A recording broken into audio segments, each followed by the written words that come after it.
Aisai is a farmer's market located in Kishiwada, Osaka. But it's not your typical farmer's market where you can find many stalls of vegetables and fruits outside. Aisai actually looks like a supermarket.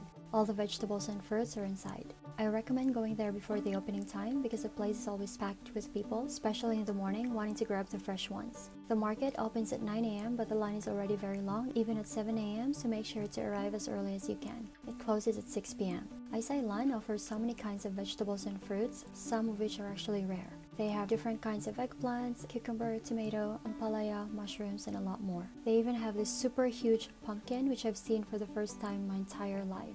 Outside, just in front of the entrance, you'll find stalls of snacks in case you get hungry. There's also a connecting shop selling blueberry plants, these colorful chili looking plants, and many others. You can buy fish too. Enjoy shopping.